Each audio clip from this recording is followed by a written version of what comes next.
Good morning. I'd like to welcome everyone to the Assembly Committee on Ways and Means and Senate Committee on Finance Subcommittees on K-12, Higher Education, CIP. Will the Secretary please call the roll?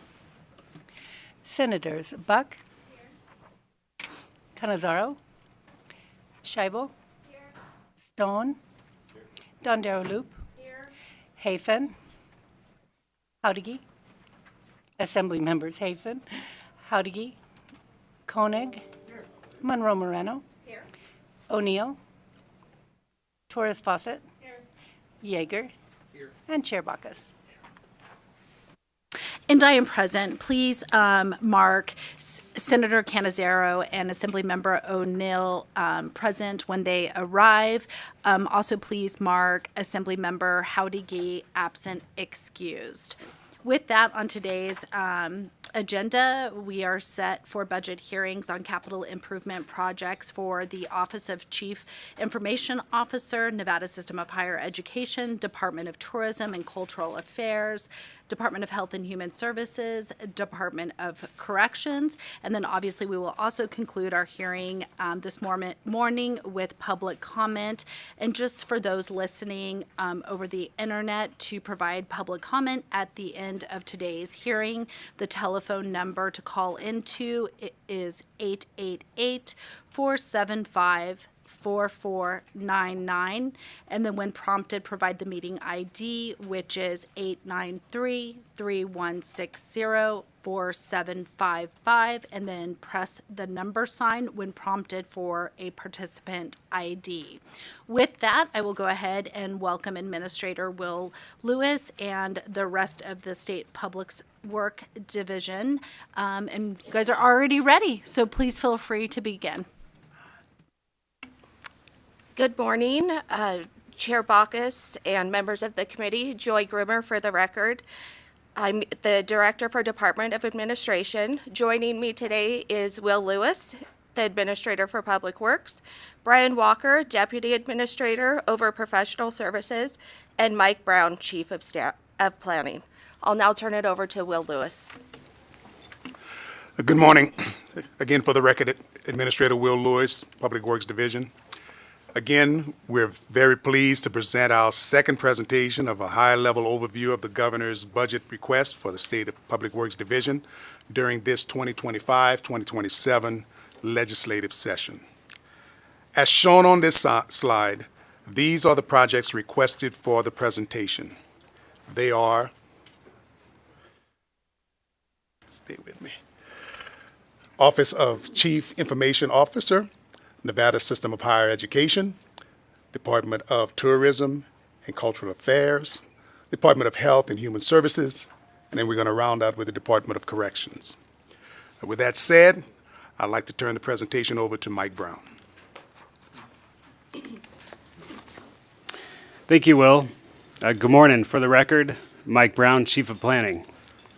I'll start off by presenting CIP maintenance projects associated with the Office of the Chief Information Officer, or OCIO. There are two maintenance projects totaling $7.4 million for OCIO, both here in Carson City.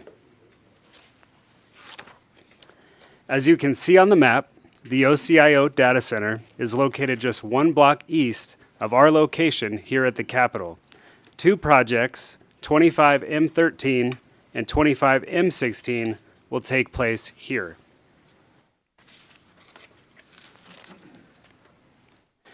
Project 25M13 is a $5.7 million project to replace a 20-plus-year-old HVAC system and components. This project will also include funding for an arc flash study, which will analyze the existing electrical distribution system for the purpose of safety.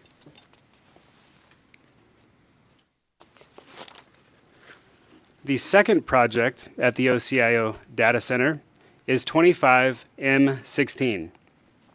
This $1.7 million project will design and construct a seismic-rated raised floor in the server and printer rooms. As you may know, Nevada is the third most seismically active state, and this project decreases the risk of data and equipment loss should a significant event occur.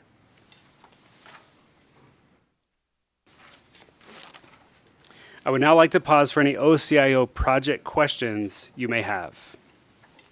Members, does anyone have any questions for this CIP project? I don't think so. You can go ahead to the next one.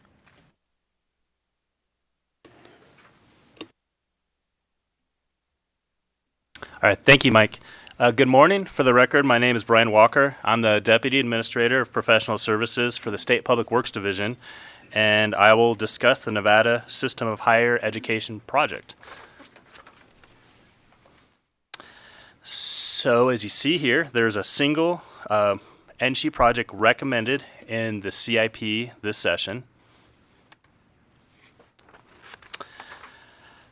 Project MO1 provides funding for NSHE institutions to address maintenance needs at their facilities in accordance with NRS 463385.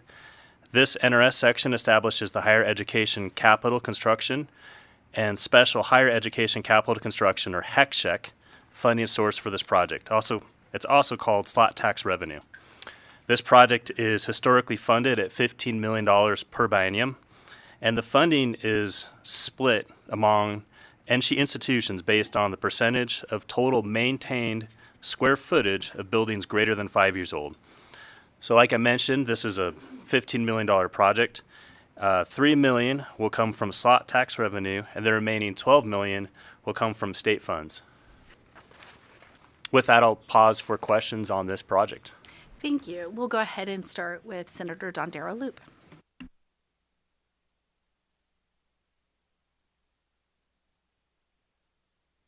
Thank you very much, Madam Chair.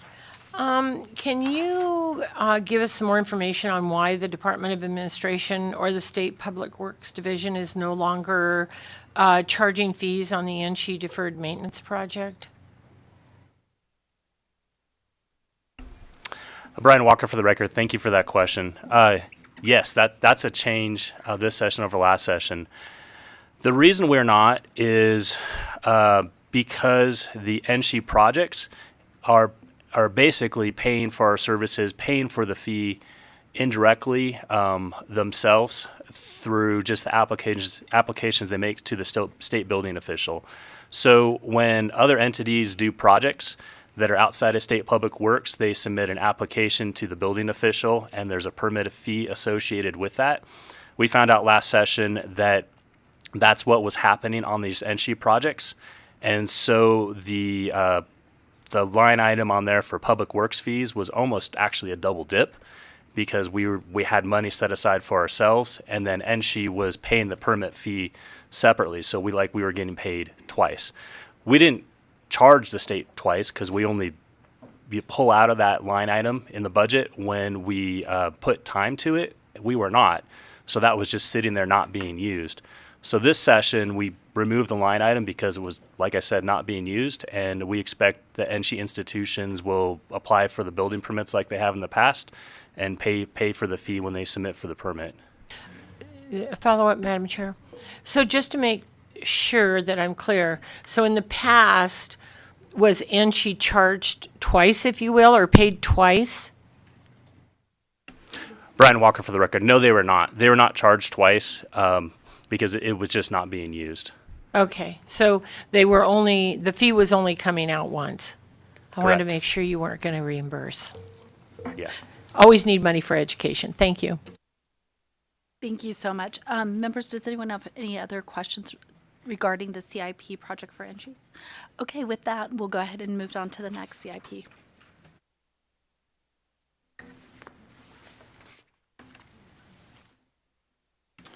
For the record, Mike Brown, Chief of Planning. I would now like to present the museum projects associated with the Department of Tourism and Cultural Affairs. To start off, we have one capital construction project.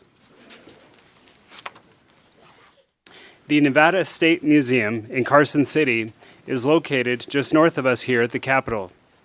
Originally constructed in 1871, the state of Nevada purchased the old U.S. Mint from the federal government for $5,000 and opened the museum on Nevada Day in 1941. This project, 25C22, provides $2.3 million to fund the design and construction of a new 1,530 square foot natural history exhibit. This immersive exhibit is designed for visitors of all ages. It will utilize the museum's existing storage space, ensuring there are no impacts to ongoing operations or visitor access during construction.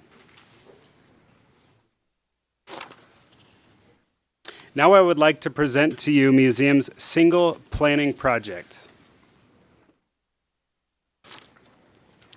Originally built in 1935 and turned over to the state of Nevada in the mid-1950s, the Lost City Museum exhibits many artifacts, including those recovered from local prehistoric archaeological sites, most of which were flooded when the Colorado River was dammed to form Lake Mead.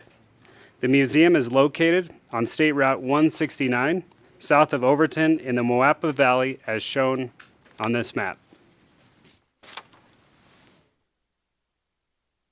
This project, 25PO2, is an advanced planning project for upgrades and repairs to the museum.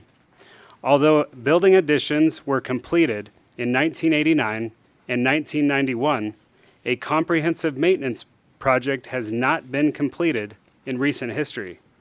I would like to point out that this project is the culmination of multiple unfunded agency requests reaching as far back as the 2017 CIP. This $2.2 million project will provide design through construction documents for ADA, or Americans with Disabilities Act, accessibility, drainage, windows, security, life safety upgrades and repairs, and storage upgrades. The resulting construction project will be requested in the 2027 CIP.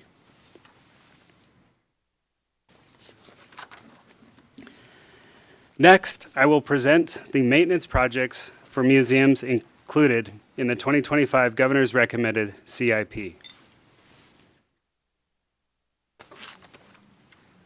There are 4 projects totaling $6.3 million. 2 projects in southern Nevada and 2 projects in northern Nevada.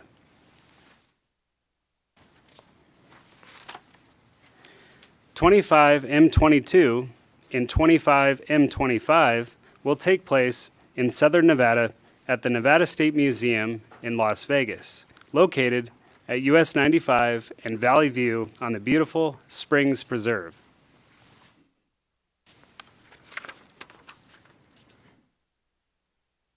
Project 25M22 provides $2.3 million for the design and construction of a new HVAC system. The current system and its related mechanical equipment are nearing the end of their service life, as demonstrated by failing air handling units, which leaves the museum vulnerable to the elements.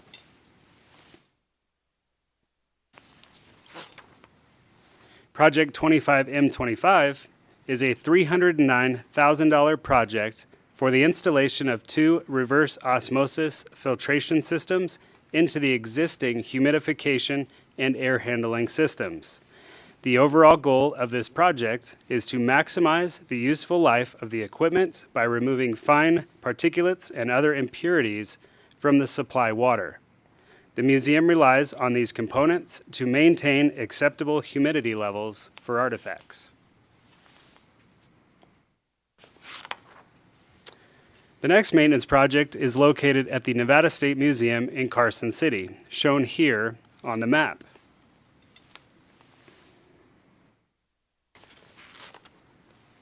$25M26 is a $1.5 million project to replace 29 fan coil units, supporting mechanical components and piping.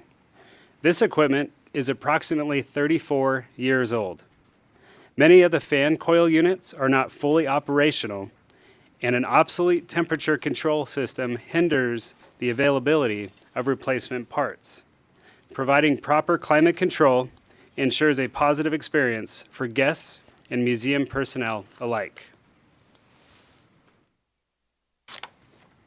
And finally, the last museum maintenance project I will present to you today is located at the Nevada Historical Society on the UNR campus in Reno. 25 M27 is a $2.3 million project that will design and construct museum exhibits to conform to the Americans with Disability Act, or ADA. This modernization of the exhibits includes audio and visual design and equipment, museum display modifications, and fabrication. At this time, we are ready to answer any questions you have for museums maintenance CIP projects. Thank you so much. We'll start with Assemblymember Torres Fawcett.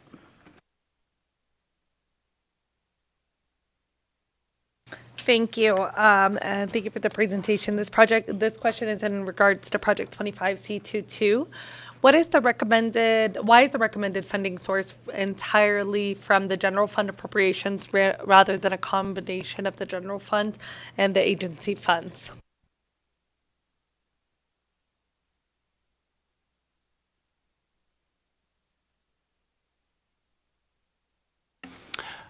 Brian Walker, for the record, thank you for that question. I think the funding source, whether it's general obligation bonds and general fund, that's something that is recommended by the governor's office when they're building the budget. And so that's something that we really can't speak to why it's one funding source or the other. Thank you. Is there somebody from the governor's office here to help with that question?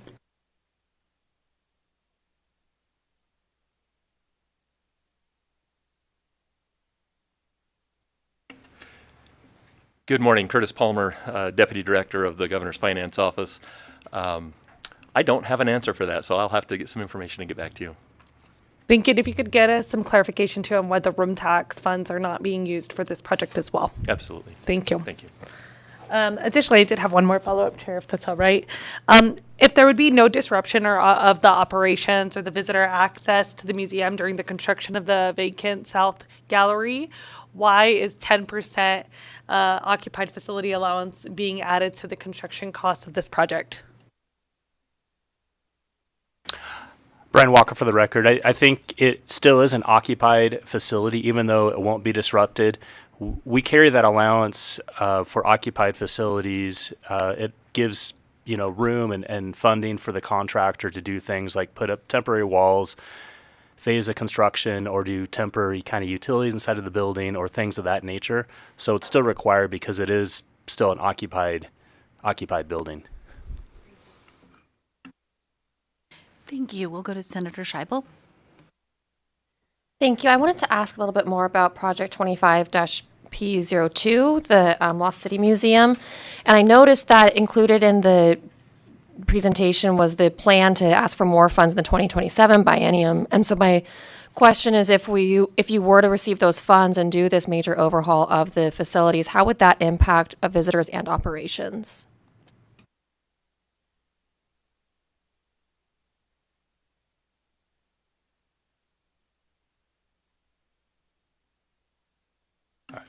Brian Walker, for the record, that is a great question. It's a very large project for that facility, and I guess the real answer is that we don't have an idea of what the impact would be on that facility.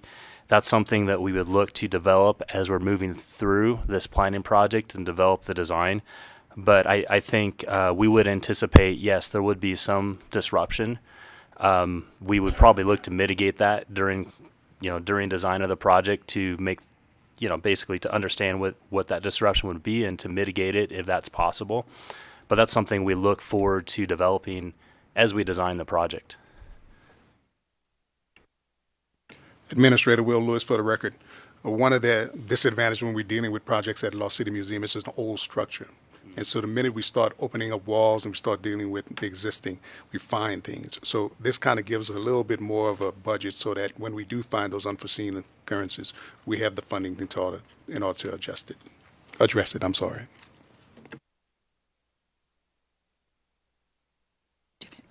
Thank you so much. My question may be more appropriate for the GFO, but I'll kind of throw it out there and see if you guys may have an answer. Looking at these various projects, I noticed that the 2025 CIP does not recommend the use of the remaining 3.7 million in bond authority allocated to the Division of Museums and History under the Conservation Bond Program. And so with that, and also the delay of the remodeling of the East Ely Freight Barn, my question is there a plan to utilize these remaining bond authorities allocated to the Division of Museum and History available to support any of these eligible CIP projects? Kind of just throwing that out there for consideration.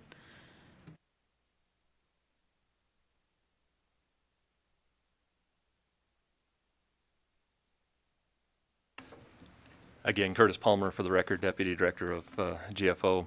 That is an excellent question, and I, again, don't have an answer for that, but I'll have to get some information together and provide it to you. Thank you so much. We appreciate it. I think sometimes when we're diving into the stuff, we find some authority that could be allocated. So with that, I appreciate you getting back to us. And we can go ahead. Members, do we have any other further questions regarding Department of Tourism CIP projects? With that, we can go ahead and move on to the CIP projects under the Department of Health and Human Services.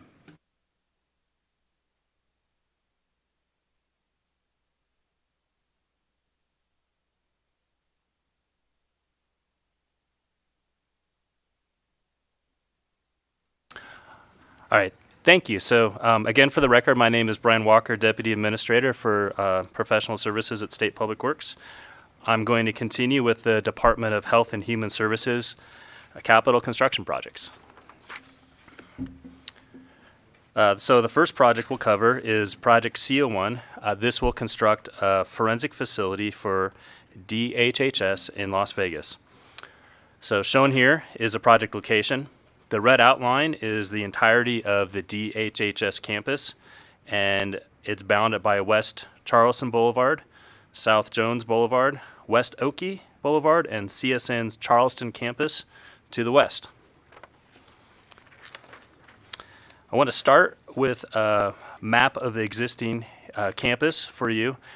We want to basically help orient you with what's happening to the existing campus. So looking at the map here, the red dashed boxes show what will be demolished. The green line is Transverse Drive, as you can see it winding through the facility, not a straight line. And the blue and brown boxes are existing buildings. The construction of the forensic facility will require demolition of the facilities inside the red boxes. So Project CO1 will demolish the existing solar array. That's at the top of the screen. And I guess the solar panels are those long, skinny rectangles. And Project CO2 will demolish buildings 1300, 1304, and 13991. We'll talk about CO2 more in a minute, but on this map, I just wanted to show you everything all at once so you get an idea of the big picture. Here's a map of the proposed facility.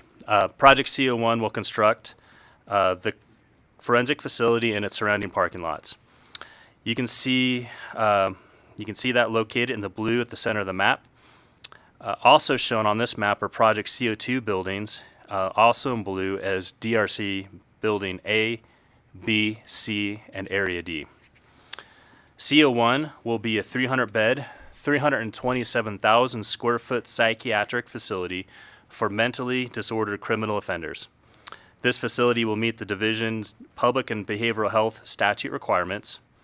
And the state's current facilities, Lake Crossing and Stein Hospital, are at capacity. So obviously this is a significant investment for the state of Nevada. And I'd like to remind you that Cody Finney from DHHS is here to discuss the project and answer questions when we get to that portion of the presentation. So here's a rendering of the completed building. This is shown from Jones Boulevard. The forensic facility will be a 4-story structure. It will consist of 3 patient wings and a 4th administrative wing. What you're looking at here is essentially one of the patient wings.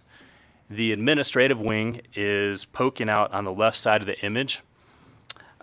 This building has also been planned with the ability to add a fourth patient wing in the future. And here's a rendering of some of the interior spaces.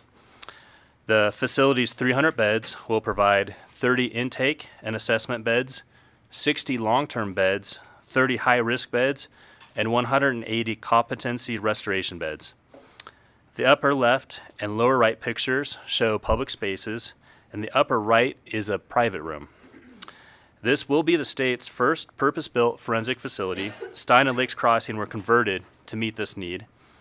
And the finishes, colors, layout, and building systems are designed to specifically provide treatment.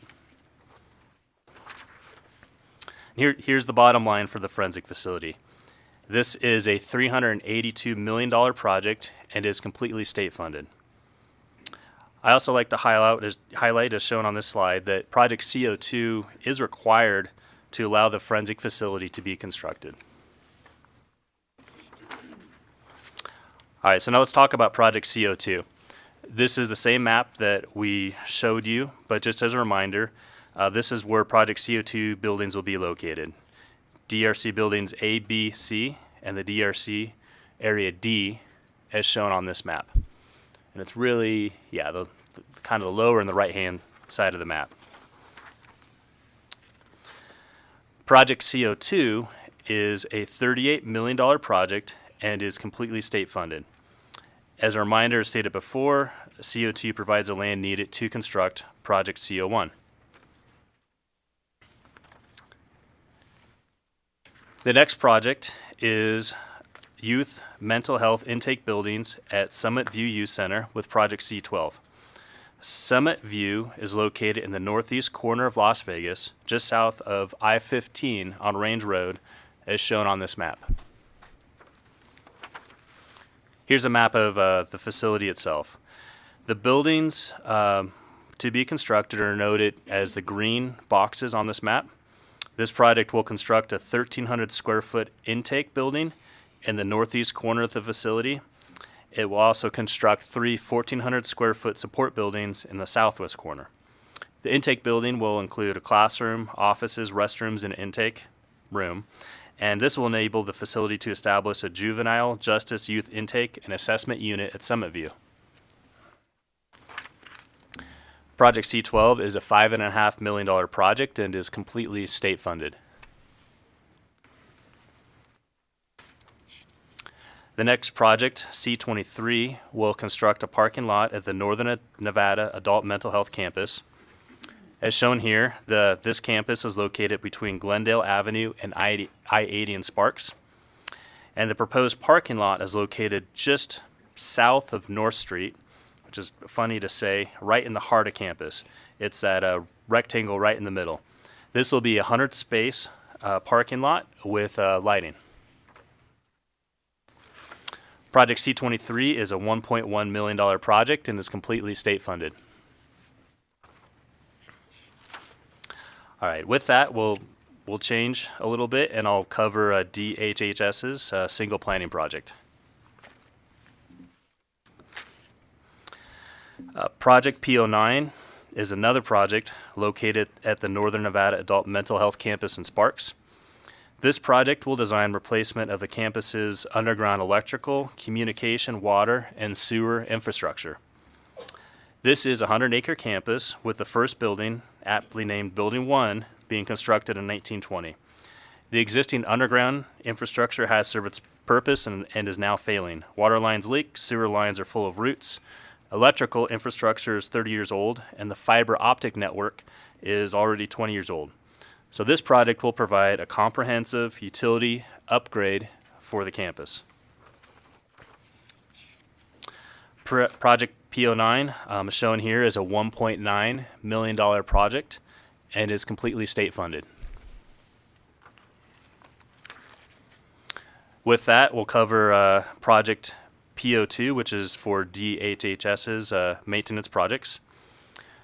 I'm going to plan on covering these projects in summary form, and so we'll skip over many of the slides in your packet But as always, we can stop and go over any of these projects in greater detail if you'd like. Yeah, I think you guys have seen this slide a couple times, but just as a reminder, DHHS maintenance projects have been requested as a combined project, same as last session. As we stated previously, this funding method combines multiple projects into a common budget and contingency pool to benefit the state. Project MO21 is located at the Northern Nevada Child and Adolescent Services Administration building shown here. This building is located in the northeast corner of the UNR campus. This project will provide security remodeling to the building's entrance. We have 9 projects at the Northern Nevada Adult Mental Health Campus in Sparks. I should just start saying NAMS. And Lakes Crossing will receive a lighting upgrade. Building 22 will receive an electrical and mechanical upgrade. Building 8 also receives an exiting upgrade. Building 25 requires a hot and chilled piping replacement and a security camera upgrade. Building 26 needs kitchen flooring and finish replacements. And finally, Building 8A will receive safety barrier upgrades for patient and staff safety. We have one project at the Southern Nevada Child and Adolescent Services campus at Charleston Boulevard in Las Vegas. This is a public address system and camera replacement project for Desert Willow Treatment Center. The Nevada Youth Training Center, which is located east of Elko, as shown on the map in front of you, has 3 projects. The classroom building will receive flooring and ceiling replacement projects, and the last project will replace the kitchen in the youth dorms. The last location is at the Summit View Youth Center, which is located at the northeast portion of Las Vegas, as shown here. We have 2 projects at this facility. The first will replace the walk-in coolers and freezers, and the second will repair the Sallyport door opener. All right, and so here are the projects in summary form, shown here on slide 53, and it'll be 54. In total, we have 17 projects for $22.5 million of maintenance for DHHS. And yeah, here's the second slide to complete that summary. With that, we stand ready for your questions on DHHS. Thank you. Thank you. And before we dive into some questions, for the first CIP project of the Southern Nevada Forensic Facility, our notes said 300 beds for that project, but I feel like you broke those beds down in your presentation. Do you mind repeating that?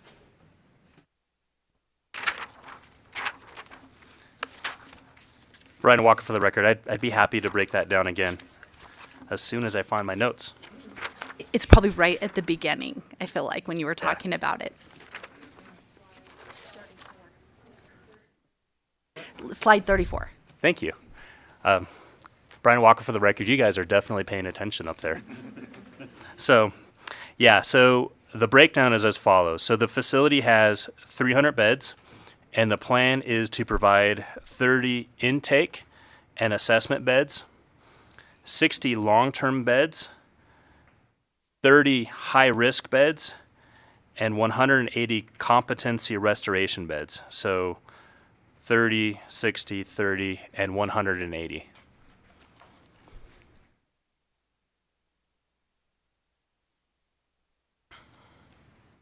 Can you repeat the 180 comprehensive? Oh, 180 competency restoration beds. And then just one follow-up question, because you were indicating that a 4th wing could be later added to this building in light of its design. With that, I mean, I assume the wing would add additional beds. What do you anticipate that capacity could be up to, just out of curiosity, if you know?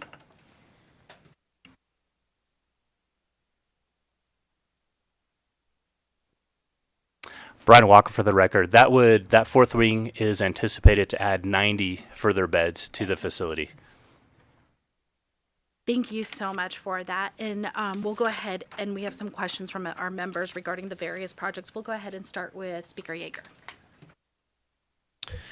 Thank you, Chair. And I think, first, let me say I'm really excited about this project. It's a really long time coming in the state. I think we've been talking about expanding capacity for as long as I can remember being in this building. I do have a couple of questions, but I think they're probably more suitable for Ms. Finney, I would guess. So I'll go ahead and call you up to the table.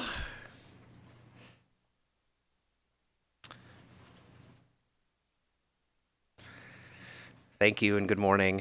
Good morning. So we just heard the breakdown of the 300 beds at the new facility, the anticipated new facility, but could you just remind us currently what the bed capacity is at Lakes Crossing as well as Stein, just so we have that for comparison reference?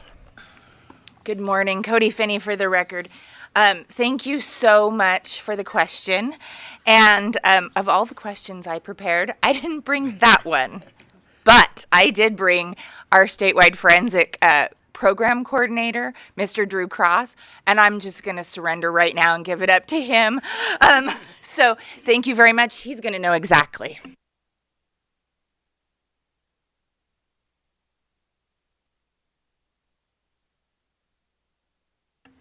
Good morning, Drew Cross for the record. To answer your question, we have 86 beds in the northern facility, Lakes Crossing, and 153 at Stein Hospital, so a total of 239 state beds at this time.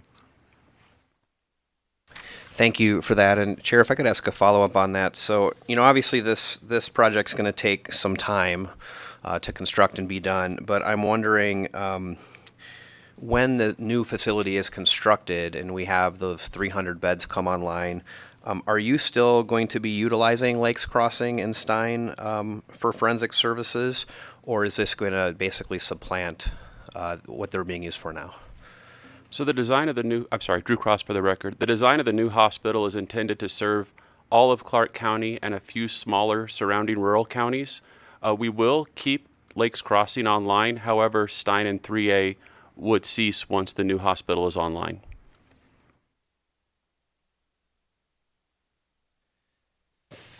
I just have also oh, I'm sorry, Speaker. I know you had another question. I'm sorry. I thought you were done, but I just wanted to jump in on that.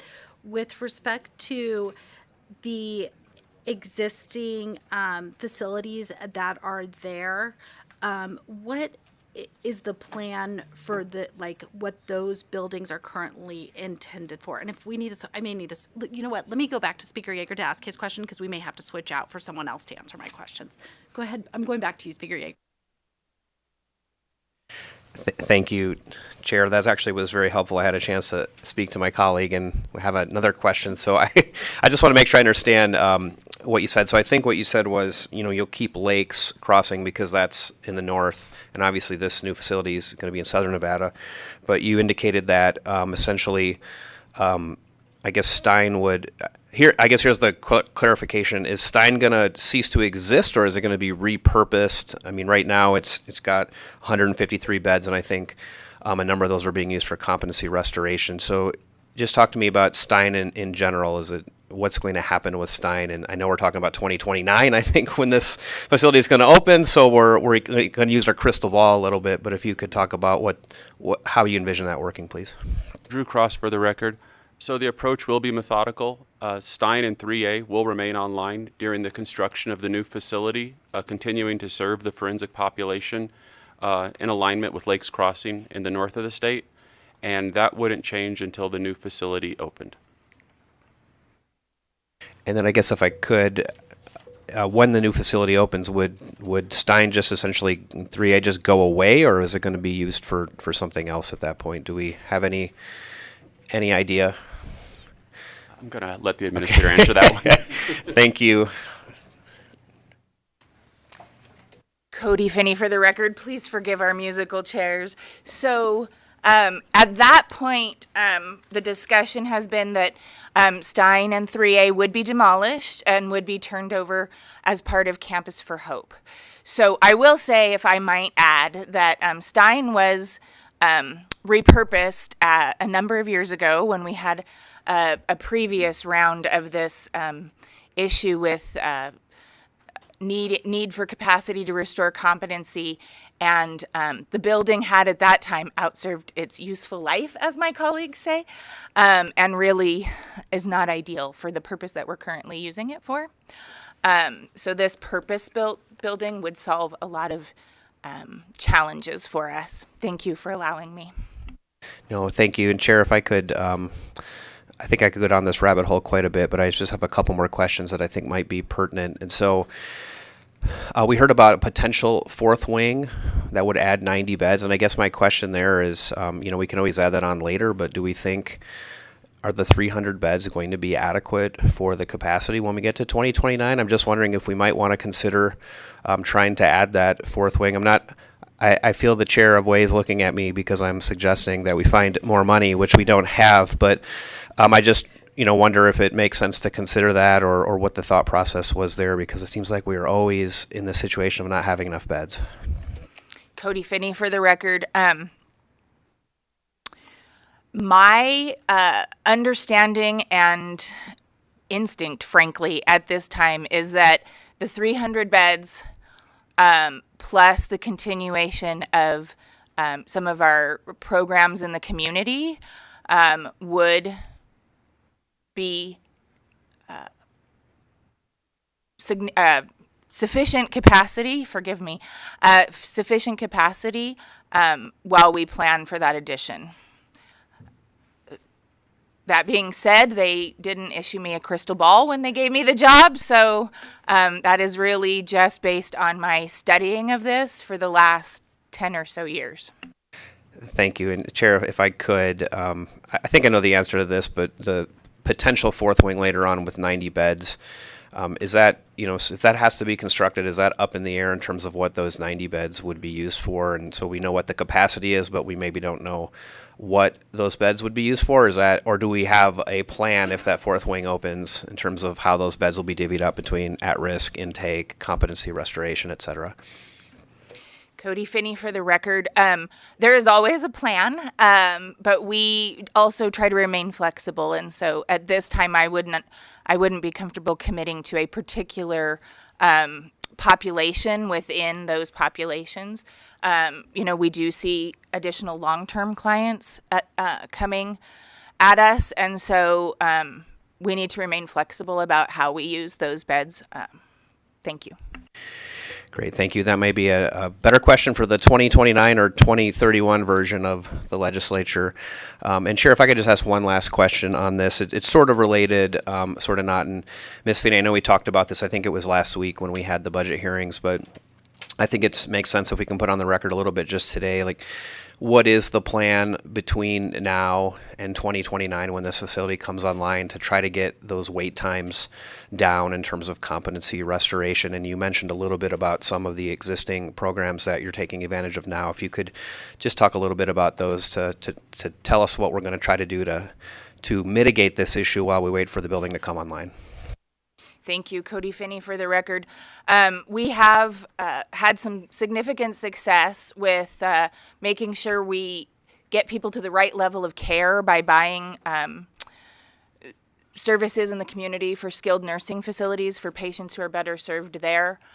We've partnered with the jails in both Washoe and Clark County to provide additional mental health services and dedicated units for these populations there. We have brought on some additional staff and sped up those processes, and we've got an absolutely excellent management team in place that really understand this part of our system and are making sure we're managing it to maximum capacity.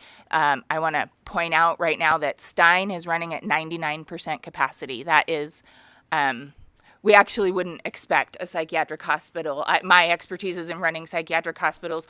We wouldn't expect one to run at 99%. We'd expect to have a little more wiggle room in there. They're running at 99% capacity right now. So some of those things we're going to absolutely endeavor to continue. We've also, for better or worse, expanded by using some of the capacity at the Deanie Townsend and Ross and Neal hospitals, which will continue to operate in this manner. So we're using every tool in our tool belt to address this population. We're working closely with the courts, and we're going to continue to do so until we have this capacity. Thank you so much. And I don't know if this is appropriate for Ms. Finney or one of the others, but when this item was budgeted, it seemed, and I may have missed it, that the plan for furnishing and fixtures of the building may not have been included with this budget item. And so kind of looking at that, I don't know if there's an estimated cost for that, considering we don't want a situation maybe where we're looking down the road where we have to apply general funds, whereas maybe we could do a whole package under the general bond. If I can get just some more information and clarity on that, that would be great.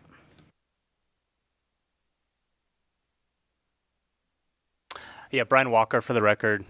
You are correct. So the project request in front of you does not include FF&E purchases, which will be significant for this project just based on the size and complexity of it. That's something that we intentionally did. Oftentimes or historically, we will withhold the FF&E funding requests until the subsequent session. And that's really just based on the timing of when the need would be to purchase it. If we asked for the money now, it would just be sitting for several years before we'd even need it. The size of that request, we have not designed it yet, so we don't know. The rule of thumb that we use on our projects is really about 10 to 15% of the construction cost. And so for this project, that is penciling in at 28 million or something of that nature.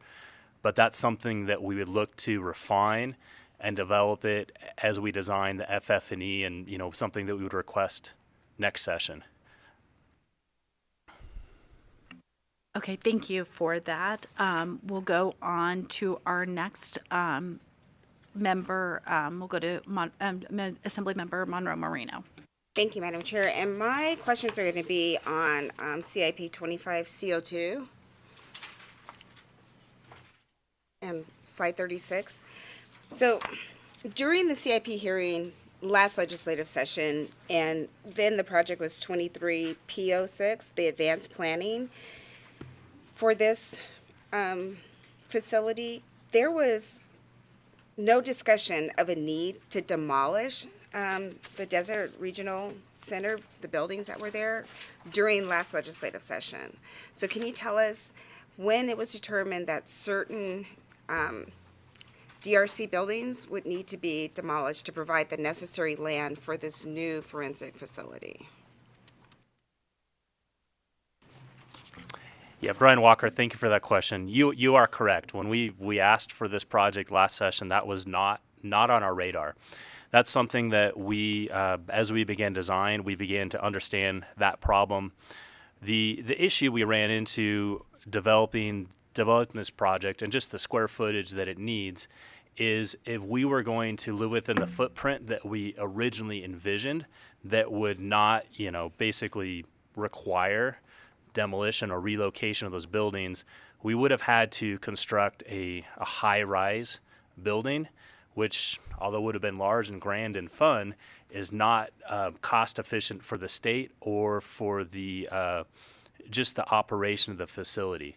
And so we, through the design process, realized that doing a 4-story building which would stay under the high-rise requirements saves the state money, and it still saves the state money with the relocation of those buildings. And so we let the design go down that path because it was for benefit of the state. And so that was just something that came up during the design of the planning project. So early into the design planning, you found that out, or was it just something recent you found out? And then, can you tell us the timeline for this project and how it would impact the state's Public Works Division's ability to begin construction on the new Southern Nevada forensic facility? Brian Walker for the record. Yeah, early on in the design, that was something we figured out very early on during really the programming phase. That's when you're doing massing on the project, trying to decide the size, scale, and scope of it. And I think the second half of the question, how does Project CO2 impact CO1? I guess the answer is, even though they are separate project requests, they're very much, I like to say, sister projects. They're very interlinked with each other. And so this is something that we're looking to do almost immediately out of the gate with the 27 CIP. So we're going to look to start construction this summer and fall on the CO2 project. And that is something that we're going to closely track and schedule this project so that it's complete and get these buildings out of the way to facilitate doing the forensic facility project. Madam Chair, so it sounds like you're being very proactive in the coordination of the two projects to minimize the delay. So I appreciate that. Would approval of a CO1 be contingent upon the approval of CO2 to provide the land necessary for this new facility? Brian Walker, for the record, yes, it would. Okay. Without CO1, CO2 is not necessary. Perfect. Thank you so much. Thank you, Madam Chair. Next, we will go to Chair Dondero Loop. Thank you very much, Madam Chair. And I'm going to ask a question on C12. And I was wondering if you could provide some additional details regarding the current demands placed on the Clark County Family Services for this youth population and how the proposed new intake unit at the Summit View Youth Center would alleviate that.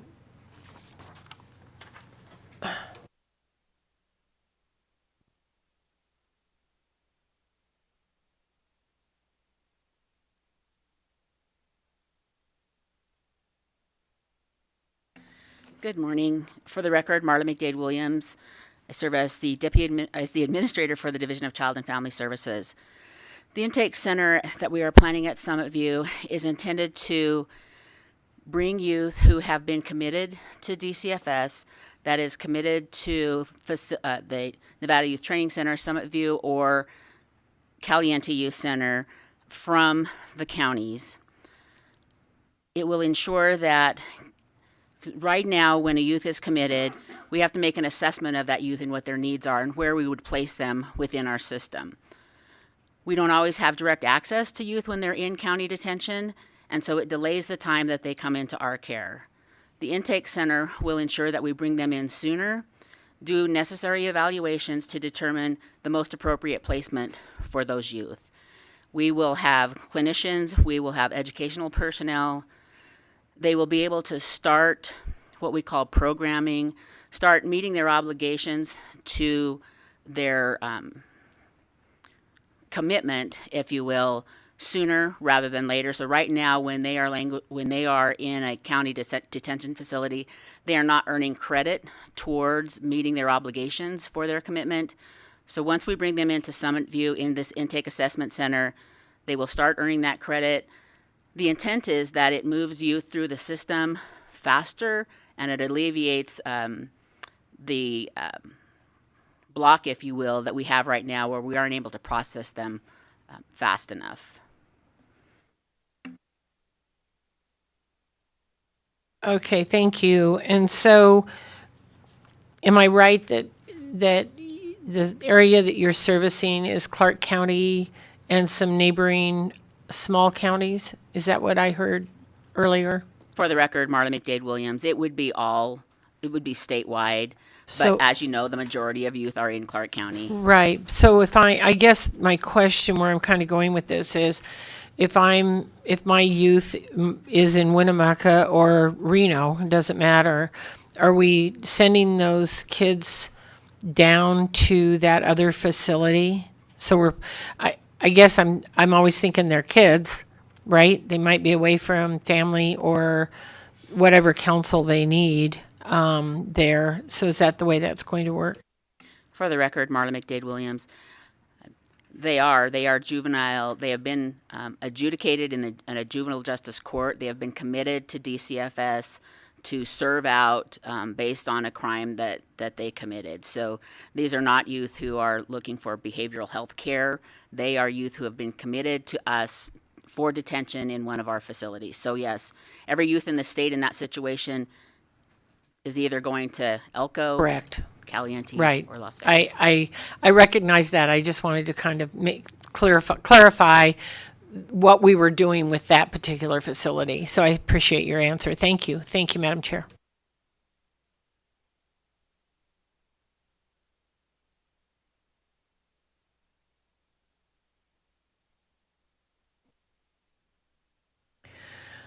Okay, Madam Chair, can I ask a couple other questions? So with that being said, and I'm sorry, Ms. McDade Williams, I might need you again. I don't know. I'm sorry, I forgot I had this other question I wanted to ask. So what is the capacity of that proposed intake facility, and how many youth are anticipated to be admitted annually? And if I need to repeat that question when you jump up here, let me know. I apologize.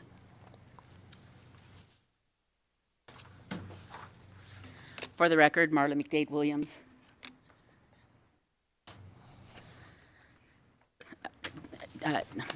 The capacity of Summit View currently is 48. The total capacity on the campus is 96. The pod that we are identifying for use for these youth is, I believe it's also 48. We intend to serve 24 youth right now. If the project gets approved, we intend to serve 24 youth in that facility. And that's based on staffing and all of those things that we believe we can be successful in doing. Is that enough? Again, I think only time will tell how it works out. We believe it's going to be successful, but we still always face the challenges of hiring. And so we believe if we limit it to 24, that we can meet our hiring needs and still provide the services that we need to provide. So how will those services at the new intake facility align with what's going on now? So that will be the same? For the record, Marla McDade Williams. So again, the proposal is to be able to bring these youth over and conduct all of the necessary assessments and evaluations to determine where they get placed in our system. Clinicians are key to that whole process. Educational personnel are also key to that process. We have to ensure that we are also educating them while they're there. So the goal is just to alleviate some of the burden on the detention facilities to be able to process those kids sooner. But it's not a treatment facility, if you will. It really is an assessment center to identify need. Correct. And I was just wondering if we were increasing capacity, and I recognize that the adults that are working with these youth need to be in place for us to take more youth, right? I mean, like, it's a little bit of a domino, if you will. We can't have more youth than we have adults working with them. And I understand that. I was just wondering if the new facility would allow us to increase, but it sounds like it doesn't matter new or old. It's all about the adults that we can hire to work with those youth. Am I correct? That is correct. I think one of the reasons we selected that location is because it allowed us to have a separation of these youth who have not been formally committed into Summit View. They have been committed to DCFS, but the decision on where they are placed has not been made yet. So there's a high likelihood that kids who come in, get their assessments, that they will end up being committed to Nevada Youth Training Facility or Caliente. They won't all end up at Summit View. So that the way that the facility right now, or Summit View, the campus, allows us to have a full separation of those youth. And that was the intent when we identified this as a potential solution, is that separation allowed us to keep them from the other population who has already been committed to us and who is already serving out their programming at Summit View. We would keep them separated because not all of these kids are going to end up at Summit View. They're going to end up at other facilities that we have. Okay, thank you, and thank you very much for that clarification. Thank you, Madam Chair. Now I'm done. Thank you. And I think we're done. Thank you, Ms. McDade Williams. We will go. I have a question on Planning Project 9, which is that advanced planning for the replacement of electrical, communication, sewer, and water distribution at the Northern Nevada Adult Mental Health Services.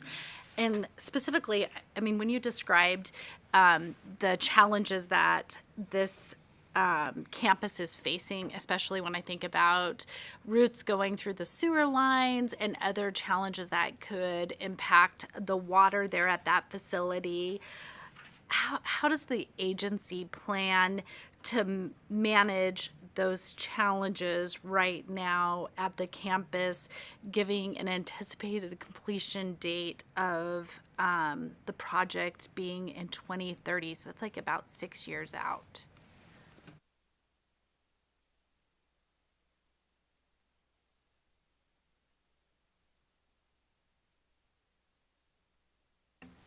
Brian Walker for the record. I think, I'm not sure if I have an agency representative from them, but I can attempt to answer that question. I think it is a really good question. That project is going to take a little while to get complete, and I'm with you. When I was writing 2030, I was preparing for this meeting. My heart sank when I realized we were hitting 2030. So I'm waiting for my flying car. But honestly, it's a maintenance issue for facilities when they have underground infrastructure like this that's not performing any longer. And so, how would a facility keep running while waiting for this project? The, sewer lines, you have to go clean those out. The problem with roots is that they're clogging. So you have to go, unclog those lines. Water lines, when they leak, you have to go repair the leaks. And so it's just really an increased maintenance need for facilities while you're waiting for a project like this to be delivered. And on that, would that then be captured under the maintenance plan? I know the way it's been done for the last, I think, couple sessions is to give your department the flexibility with DHHS maintenance projects to allow savings. Is this kind of the type of project where you utilize the emergent funding to kind of come in and do those patches? I'm just mesmerized on the roots because I know usually that could tear up the sewer line, so hopefully it's not that bad how it's impeding. So we don't have waste floating around on the campus, but just kind of curious on that. I mean, is that planned for within the maintenance schedule? Brian Walker for the record. I think that's a very astute observation. I mean, absolutely yes, with the combined maintenance project, if there is a need that is identified with this project, that's something that we could address with savings from other projects. I mean, obviously we couldn't deliver this or fund this entire project out of savings. It's too large. But if there is a chunk of something that could be addressed immediately, and I think you hit the nail on the head, thinking of underground pipes, there might be a 100-foot section that is horrible that we just need to get rid of now. If we identified something like that, that's something we could address early on and save a lot of maintenance headache for the agency. Thank you so much. With that, members, do we have any other questions regarding the CIPs in DHHS? Okay, it doesn't look like it. So we can go ahead and move on to the Department of Corrections CIPs.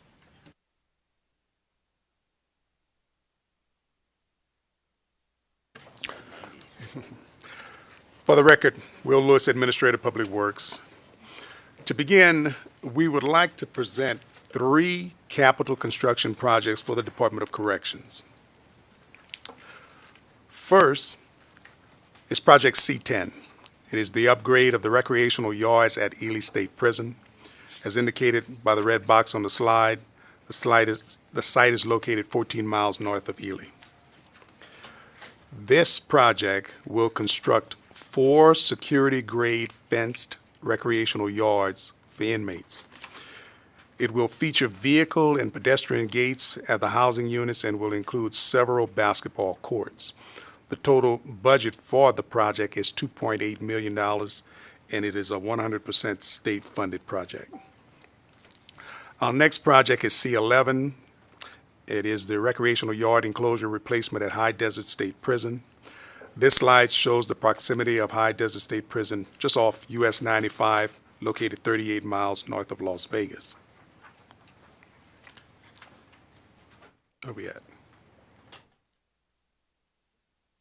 92? 94. Sorry about that. This project will replace 40 recreational cage yards. These cage yards will be divided amongst 5 housing units at the prison. The total budget for the project is $6.1 million, and it too is 100% state funded. And then finally, C19 is the recreational yard enclosure replacement at Lovelock Correctional Center.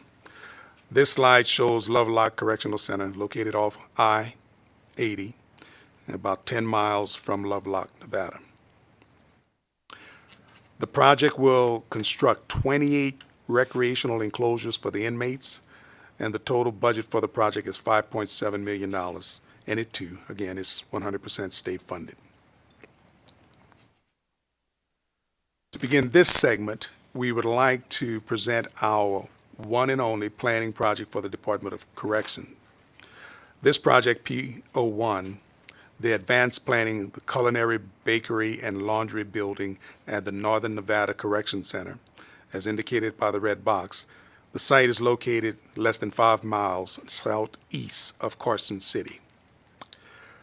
The planning project will provide design through construction documents for a 44,000 square foot building that will house culinary, bakery, and laundry facilities. The total budget for the project is $2.5 million and is 100% state funded. Next, we would like to present the governor's maintenance projects for the Department of Corrections, typically our MO4 projects. First, we molded the delivery of these projects similar to our statewide programs. Doing so has allowed us to create a greater efficiency for the state. So for the Nevada Department of Correction, the Priority 1 projects, deferred maintenance projects, are combined into a single maintenance project.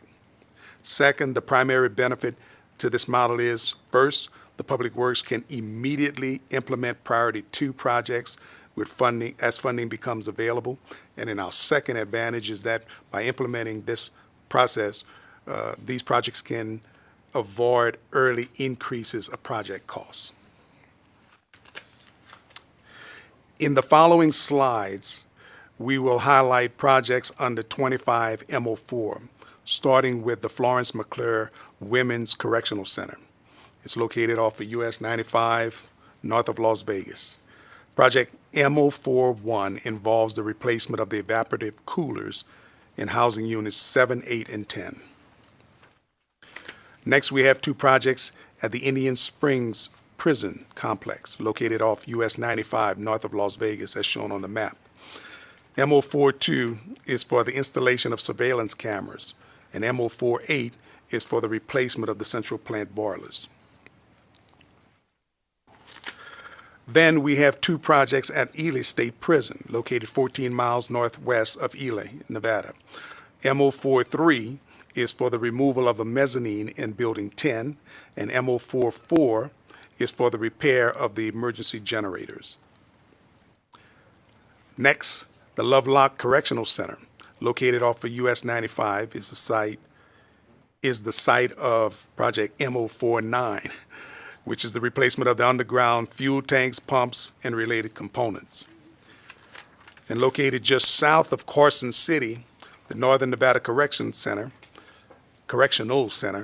has 2 projects. MO45 is the replacement of cell doors, locks, intercoms, and controls for housing units 8, and MO47 is for padded cell upgrades at unit housing 8. And then finally, the Warm Springs Correctional Center, east of Carson, is the site of Project MO46, which is the replacement of door locks, controls, and cell doors at Housing Unit 2. This slide here shows the projects being requested under MO4. The projects range from installing evaporative coolers to installing surveillance cameras and the replacement of central plant boilers. These projects total $35.7 million. This slide highlights projects MO4 totaled at the top of the slide, as well as the remaining maintenance projects. So MO6 One of the most costly and needed projects is the evaporative cooler replacement at High Desert State Prison with a cost of $58.8 million. Shown too are a pair of $10 million projects to replace door locks and controls at High Desert and renovating the culinary services at Lovelock Correctional Center. The total budget of $138.4 million is being requested for these maintenance projects. Okay. Again, as Brian mentioned earlier, we're going to skip a few slides. I'd like to skip to slide 130. I'll give everyone a few minutes to get there with me. Slide 130.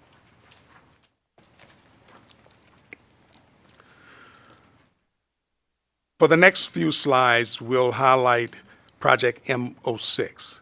This is the evaporative cooling replacement at housing units 1 through 12 at High Desert State Prison, located off US 95 north of Las Vegas. The 12 housing units affected by this project are highlighted by the red dash boxes. The existing mechanical units are beyond their lifespan. Changing these units will provide reliable and efficient cooling for the building occupants.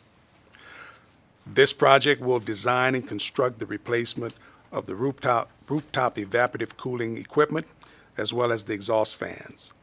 The total budget for the project is $58.8 million, and it is 100% state funded. This project here, M07, is the underground piping replacement at High Desert State Prison, located off US 95 north of Las Vegas. This project is a continuation of Project 23P08. It will replace underground chilled and heating water piping that serve Building 23 on the campus.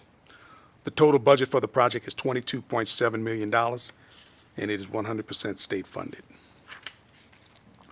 This project M15, which replaces housing units 9 and 10 door locks and controls at High Desert State Prison, located off US 15 north of Las Vegas. This project will design and construct replacement of the intercoms, the locks, controls for doors at units 9 and 10. The total project budget is $10.3 million and is 100% state funded. Finally, Project M17, the culinary renovation at Lovelock Correctional Center, located off US 95, northeast of Carson City, Nevada. This project will design and construct a renovation to the culinary at Lovelock Correctional Center. The kitchen fans and the cooking equipment is original to the building at the age of 31 years old, and they're failing. So the total budget for the project is $10.8 million, and it too is 100% state funded. And with that, we'll answer any questions you may have. Thank you so much, Mr. Lewis. We do have some questions on these items. We'll go ahead and start with Assemblymember Torres Fawcett. Thank you, and thank you for the presentation. So I know that on September 11th of 2024, the Ely State Prison changed from a maximum security facility to a medium security facility. And I wanted to know if there are any cost-saving modifications that should be incorporated into this proposed budget.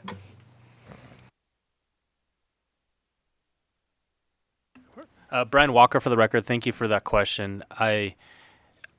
I think we're talking about specifically really just, Project C10.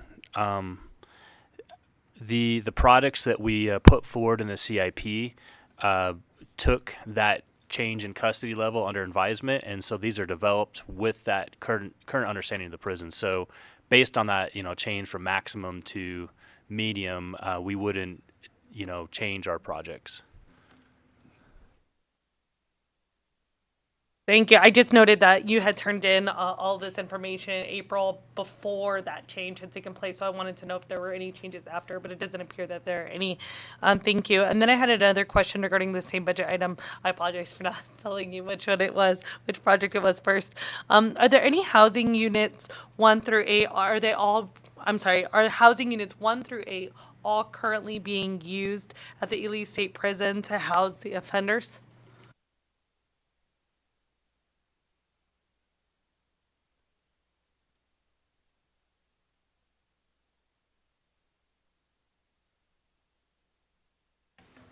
Yeah, thank you. This is James Zarenda, Director for Nevada Department of Corrections.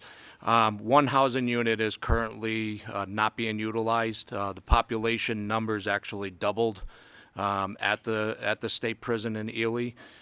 Just we have one housing unit that's still not fully occupied.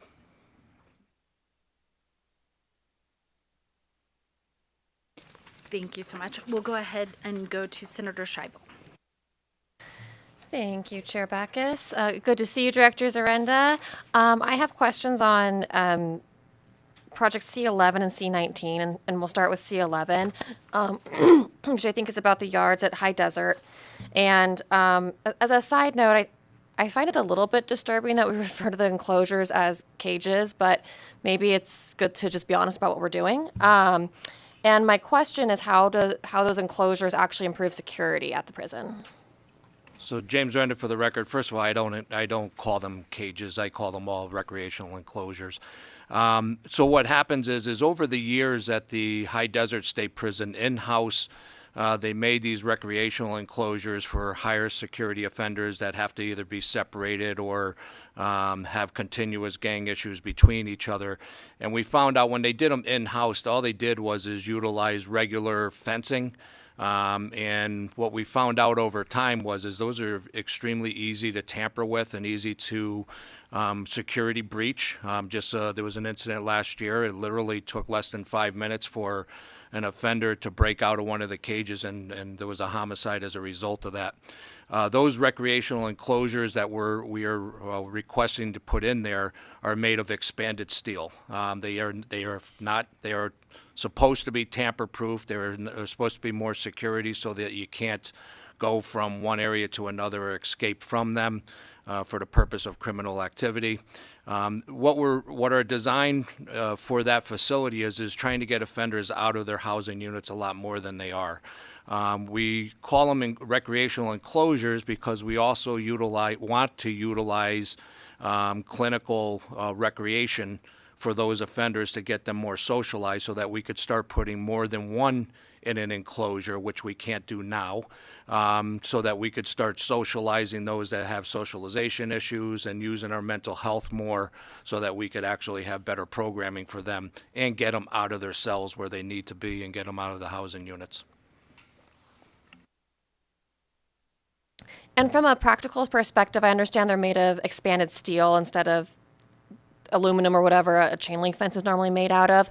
Do they have the same appearance or roughly the same appearance of the kind of webbed metal fencing? Or I see you nodding your heads, or is it something else? So James Render, for the record, they're still visible. So when we have staff that are monitoring, they still could see through them. Just the expanded metal are smaller openings.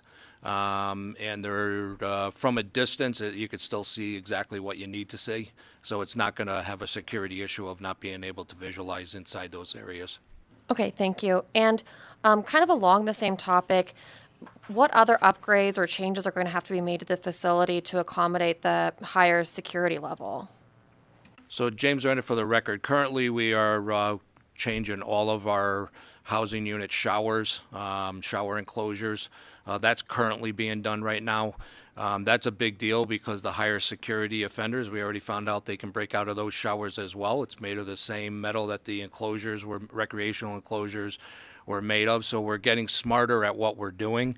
The door locks is another issue that I have in that facility because when over time, whether it's a sliding door or a pop door, those mechanisms that open and close those doors wear out over time, and you can't replace the parts that are in them, whether they're rolling bars or whether they're enclosure suctions. Those cannot be replaced, so it gets the offenders easier to be able to pop out those doors, whether they pop them out or lift them up and move the doors, which is an enormous security breach in the prison system. And so I don't see that included in budget C11. Is that already being absorbed in the current allocation? Are we going to be seeing a budget amendment? How are we going to be paying for those upgrades? So James Arenda, for the record, we're spacing these out over periods of years and prioritizing the worst areas, and that's why we selected units 9 and 10 right now that are at the prison to replace the door locking mechanisms and the control panels. Next, we're going to be asking for 11 and 12, and then we're going to be starting back over from units 3 through 8. But right now, that they're we just did it in priority of the worst ones that were out there. And so has that money already been allocated in this year's budget? So James Arenda, for the record, the 9 through 10 is in this one. 11 and 12 we have not brought up yet. That's a planning project for the next biennium. Okay, got it. And if I may, Chair, I also have a question about C19 in the Lovelock location. So I understand that our staff pointed out to us that initially the total request was calculated with a $6,000 demolition cost per unit, which was actually closer to $7,500. And I'm wondering if that's been accommodated or accounted for in the 5.7 million CIP request, or whether that can be absorbed, or we still have to address that discrepancy.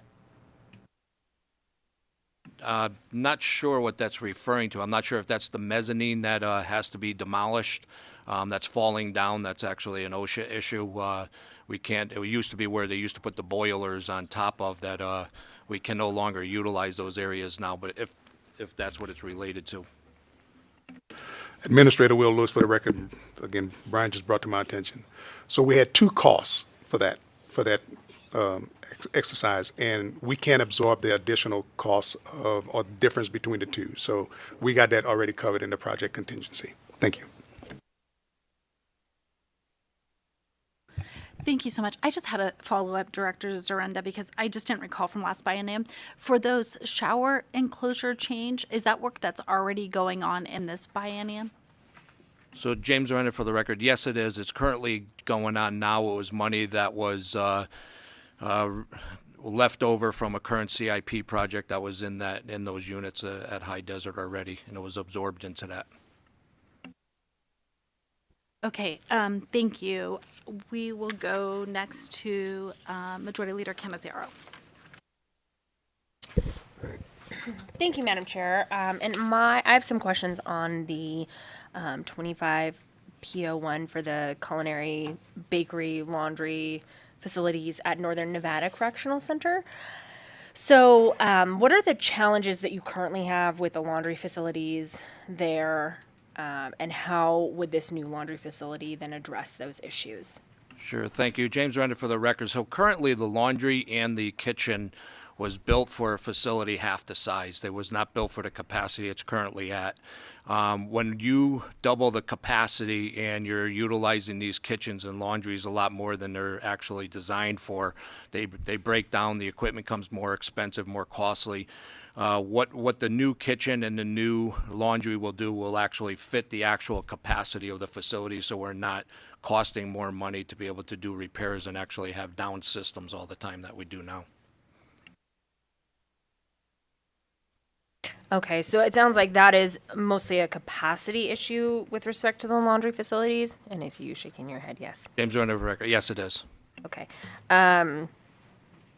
Related to that same facility, the 44,000 square foot culinary bakery and laundry, so all of that included, what is the total anticipated construction cost, inclusive of estimated inflation and professional service costs?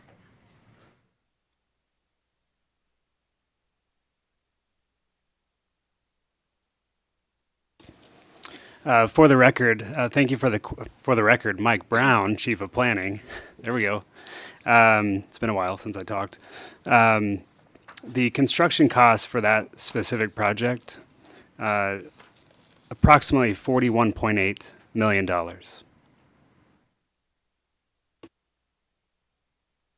Okay, so this, because what we have here is the advanced planning dollars, and so I think we had a different number.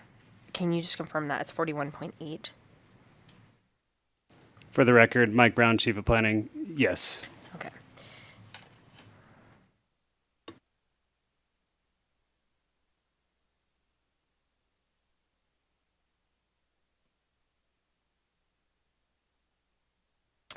Yeah, I think we had, I think in the documents that we had received with respect to this project, or these upgrades,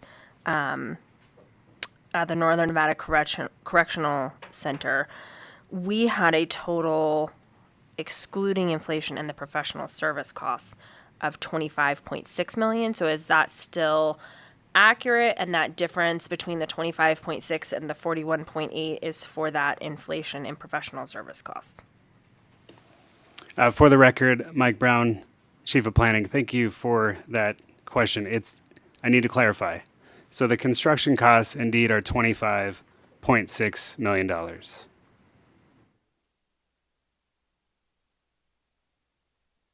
Okay, and so inclusive then of that construction cost, plus the inflation, plus the professional service costs, that's how we're getting to 41.8 million. Mike Brown, for the record, yes. Okay, so that difference then is the inflationary costs and the professional services. Correct. Okay. Okay. Thank you, Madam Chair. And I just wanted to do a follow-up on the majority leader's question, because it seems like a big jump for inflation and professional costs. Are you taking into consideration by chance like anticipated increases due to tariffs or anything else like that that may increase the cost of construction going forward? Brian Walker, thank you for that question, Chair. Right now, and it is an interesting question about tariffs.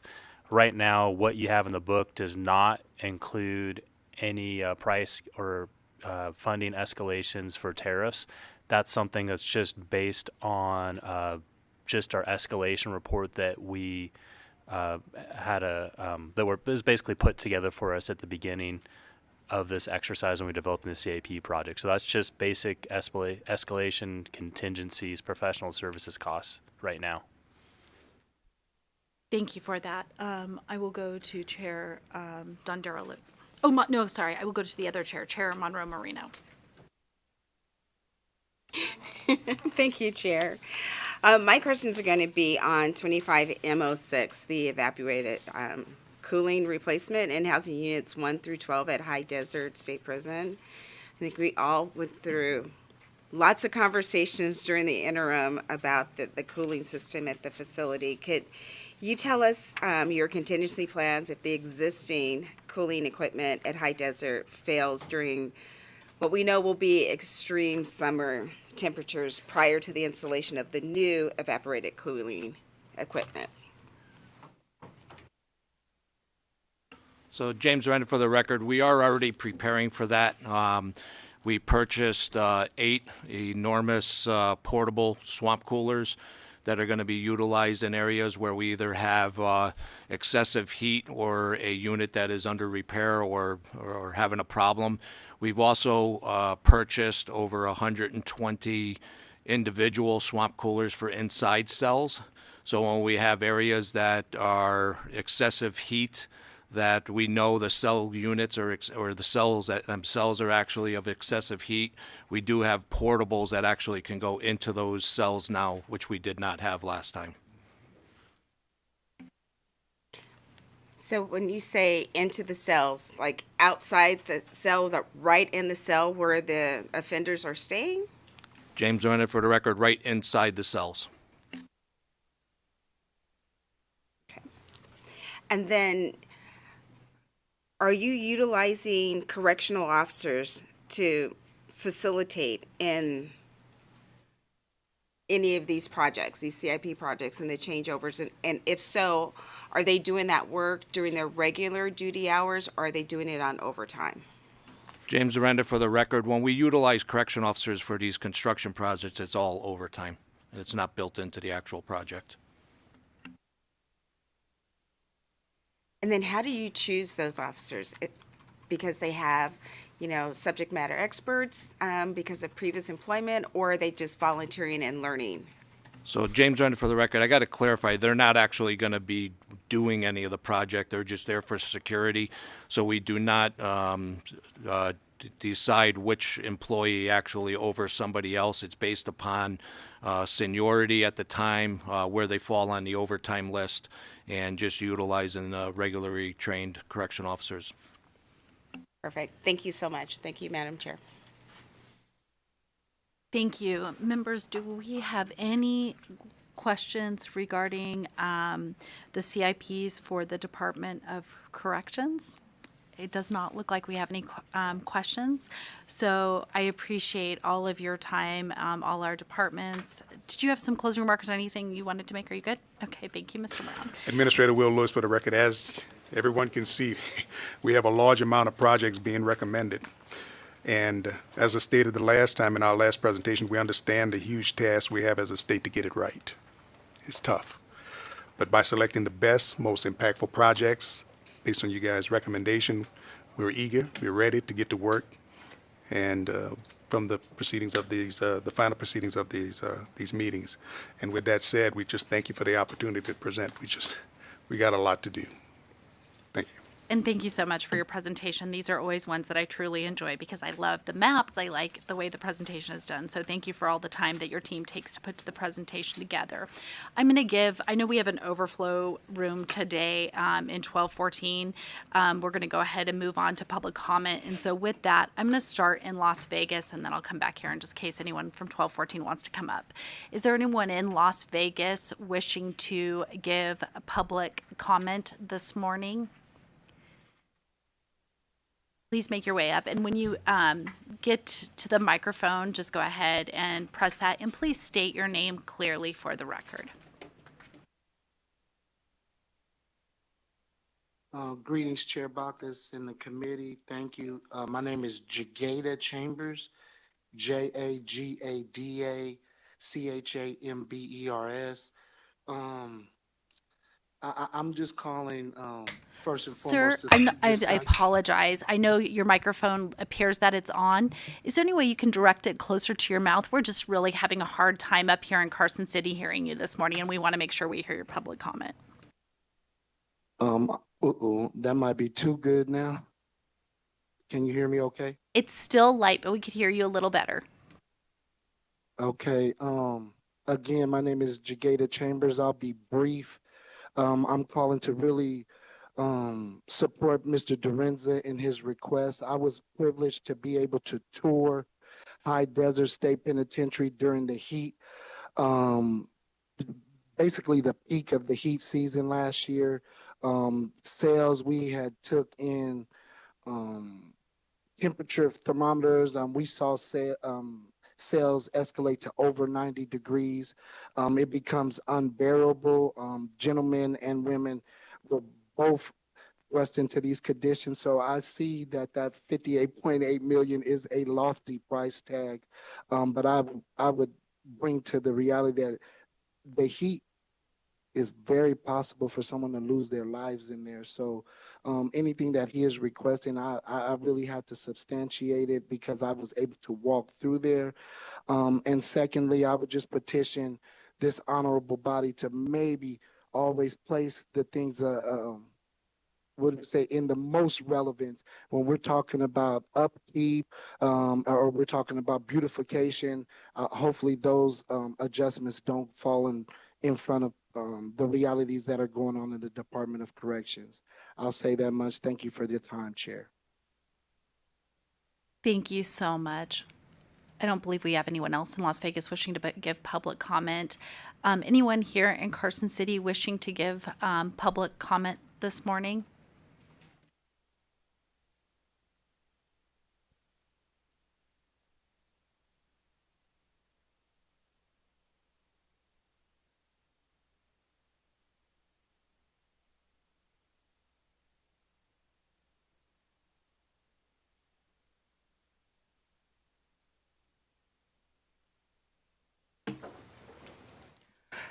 Tanya Brown, TONJABROWN, Advocates for the Inmates and the Innocent. We ask that please give the Department of Corrections the funding that they need.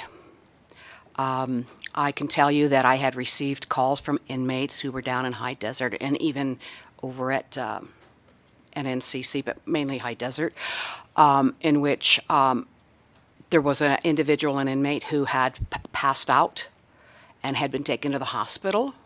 They had concerns. I've not been in that kind of a situation where that heat is like down in Vegas, but I know what it's like up here. And I can tell you that I had gone and attended the NSP, the Ghost Walk tour, and it was in the evening, and it was miserably hot. They had no power or anything like that, no air conditioning. So I can only imagine what it would be like in High Desert. As far as the recreational yards upgrade, anything that you can do to improve their outside activities would greatly improve their emotional and physical well-being. We ask that you please give NDOC what they need, and if you can give them some more money, even better. Thank you. Kent Irvin, ERVIN, Nevada Faculty Alliance. Good morning, Chair Dondera Loop, Chair Backus, and members. For the second session in a row, only deferred maintenance is included in the CIP budget for the Nevada System of Higher Education. The $15 million in HEC check fund is woefully inadequate for deferred maintenance. It is even more concerning that despite many needs at various NSHE institutions, no new capital projects and not even planning money is being made available in GovRec. Since NFA represents NSHE professionals statewide, we don't get into prioritizing one campus over another, but we recognize that there are antiquated and inadequate facilities that need replacement around the state, as well as much needed new facilities and infrastructure. Projects have languished on the wish list for years. Unlike adding office space for state agencies, the colleges and universities can't go out and rent space on their campuses or adjacent to them for instruction or research. Please consider NSHE's priority list for capital improvement projects. Thank you. Thank you. Next, we will go to the phone line, AVH. Is there anyone on the phone line wishing to give public comment this morning? Thank you, Chair. If you would like to provide public comment, please press star 9 now to take your place in the queue.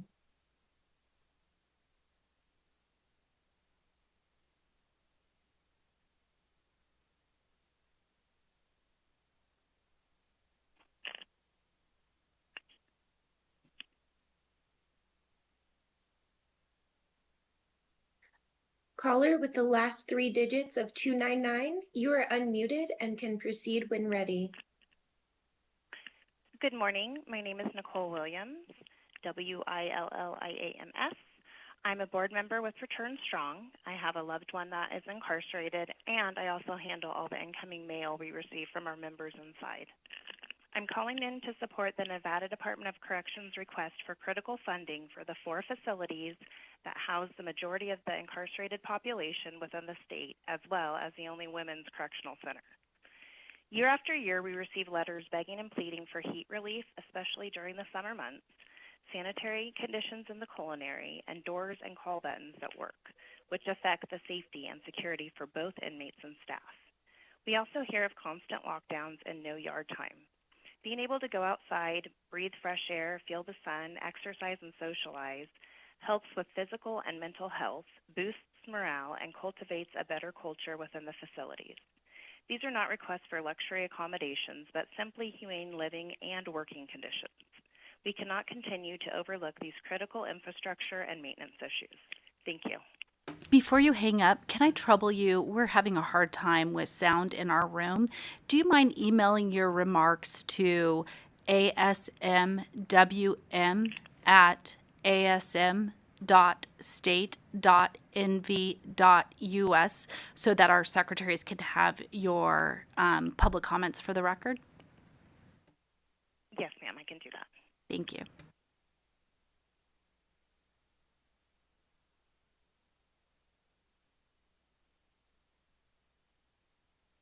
AVH, do we have any other individuals on the phone lines wishing to give public comment this morning? Yes, Chair, just one moment, Hello. please. Can you hear me? Yes, go ahead. Hello?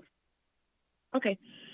Good morning. My name is Yesenia Moya, Yesenia I'm here today to speak on behalf of our incarcerated loved ones who continue to endure various degrading conditions in our in NDOC. We have so many family members and friends that reach out, and all we're trying to ask for is dignity and humane treatment, regardless of incarceration status. And so hearing like the budget today and the language that is being used, I do appreciate folks calling a spade and for what it is. Our people deserve better. Nevada has a responsibility to ensure that the basic human rights of those in custody are being met. And I urge the committee to make immediate action to what needs to happen and ensure that our folks have sufficient and nutritious food, access to time outside, implementing different ways to hold folks accountable. We cannot allow neglect and cruelty to define our incarceration system. Our people inside are still our people. Their lives matter, and we must fight for their dignity and survival. So thank you.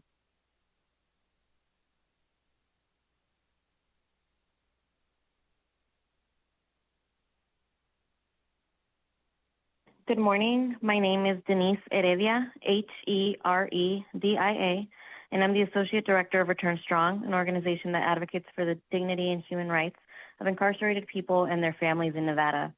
We ask you to support NDOC's funding request for critical facility improvements. These are not just infrastructure issues, they are about human lives. They are about the people who live and work behind the walls. Every summer, we receive desperate calls from incarcerated people and their families whose loved ones are suffering in sweltering, unventilated prison cells. The conditions at High Desert State Prison in particular are inhumane, with indoor temperatures reaching dangerous levels. Last year, we worked closely with the director to find any means of relief. The cooling system funding NDOC requests is not a luxury, but a necessity for basic human survival. Every year, the blame gets put on NDOC, but they cannot fix this without funding. Regular outdoor access is essential for rehabilitation, mental health, and well-being, yet due to the deteriorating facilities, many individuals are locked indoors for extended periods. During the mass move between Ely and High Desert State Prison last summer, people spent 5 months without fresh air or sunlight, locked down for months, but it wasn't considered a violation of SB 307, the solitary bill, because they weren't in segregation for discipline. They just got caught in the crossfire of a system failure. This funding will help ensure yard spaces are accessible and safe again. In addition, the kitchens and culinary spaces need approvals. Broken refrigerators, hot water, and other failing equipment severely impact food safety. How do you store or prepare safe, edible food without working refrigeration or hot water? You can't. We understand that capital improvement projects involve many critical decisions. As a society, we continue to rely on incarceration as a response to violations of the social contract. With that choice comes the responsibility to ensure that conditions of confinement are safe and humane. Senator Hansen said it best last session. We can't point the finger at NDOC if we don't give them the resources to do their job. We urge you to approve these critical projects. Thank you.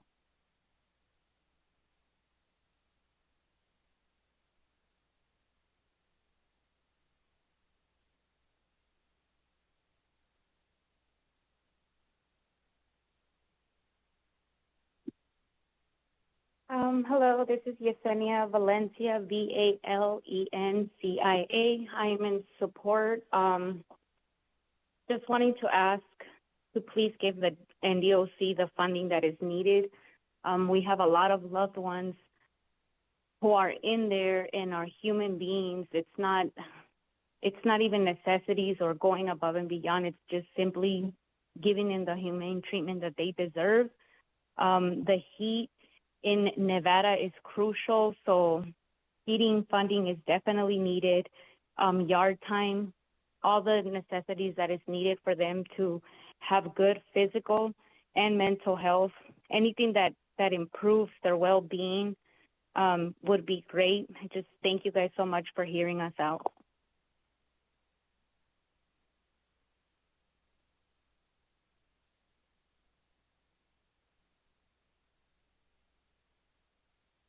Hi, my name is Jordan Hankins, JordanHankins, and I am actually here to support the Nevada Department of Corrections request to improve the HVAC systems, but I'm also here to hopefully bring awareness to persistent inhumane conditions inside of the Nevada Department of Corrections, conditions that despite 17 years of bearing witness have barely changed.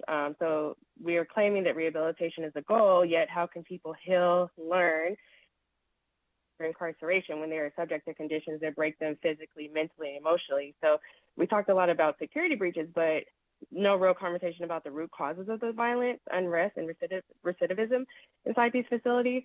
What about the lack of mental health care? That was mentioned slightly, but the absence of rehabilitative programming, the food so unfit for consumption, we wouldn't even give it to our dogs. The officers who provoke, degrade, and abuse those in custody, the real security crisis in the state, sanction, neglect, and degradation that fuels hopelessness and instability. So I want to talk about food because proper nutrition is directly linked to brain function, mental health, and rehabilitation. Yet, inside NDOC facilities, access to fresh fruits and vegetables is nearly non-existent. So instead, incarcerated people are fed processed, nutritionally dead slop, food so bad we wouldn't even give to our dogs, like I mentioned earlier. And how can we expect individuals to pursue education, maintain their health, or even think clearly when their bodies are being systemically starved for real nutrition? They're giving processed food. And I know even visitors are getting processed food. So let's not just talk about the food, it's also the deliberate neglect and dehumanization at every level. So I can't tell you how many times over the years I've heard about the air not turning on during the blistering summer heat, and I hope that you do provide them funding to fix that issue, or the heat failing during freezing winters. So we're talking about people locked in cells, suffering in triple-digit temperatures, unable to escape the suffocating heat. And we're talking about bitter cold winters where people are left to shiver throughout the night. So this is not a mistake, it's oversight, and we really need to fix this. And also there needs to be the officers that provoke and taunt and antagonize incarcerated people just to exert power and control. I personally heard this over the phone in the background. So these are state employees paid with our tax dollars, intentionally making an already inhumane system even worse. So if we're truly about rehabilitation, then we need to be investing in trauma-informed care and restorative justice practices, and we need to be properly training our officers. And I'm going to yield the rest of my time, and I do hope that you do provide them funding, but we also need to address these other damaging issues. Thank you. If you've just joined us and would like to provide public comment, please press *9 now to take your place in the queue.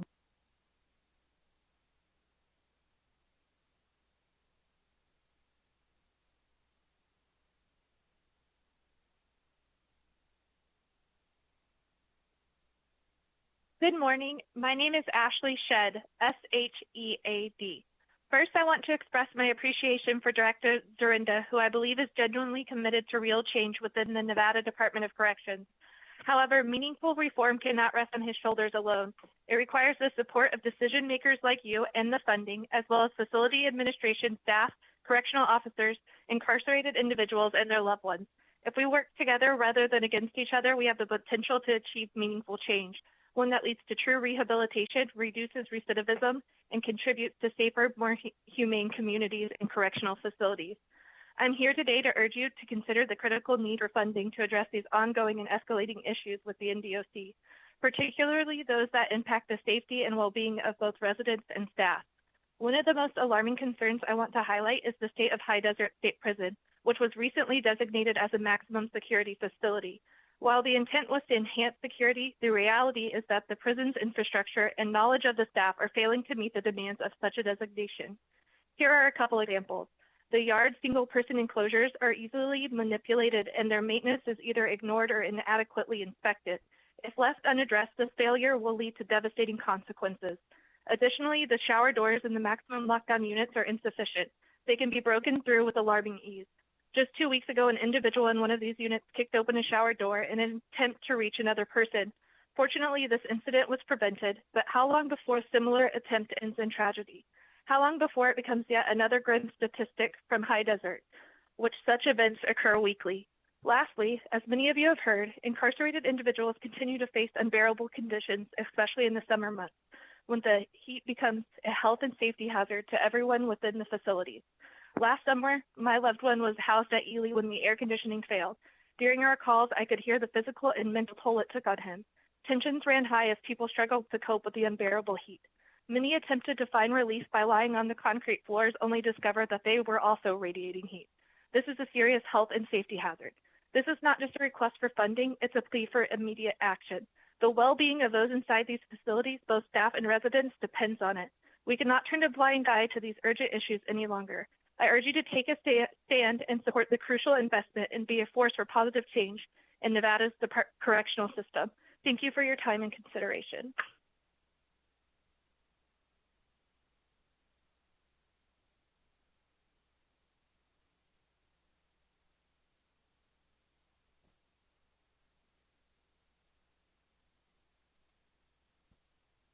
Hi, my name is Anna Robinson, Robinson, and I'm calling in support of this. I believe that there are other areas that definitely need the funding that aren't incorporated in this, but I understand that these are the most necessary right now. I just want to make this brief and say that I am in support for all the reasons said before. Thank you. Chair, there are no additional callers choosing to provide public comment at this time. Thank you so much, AVH. With that, our last item is we can go ahead and close our hearing this morning.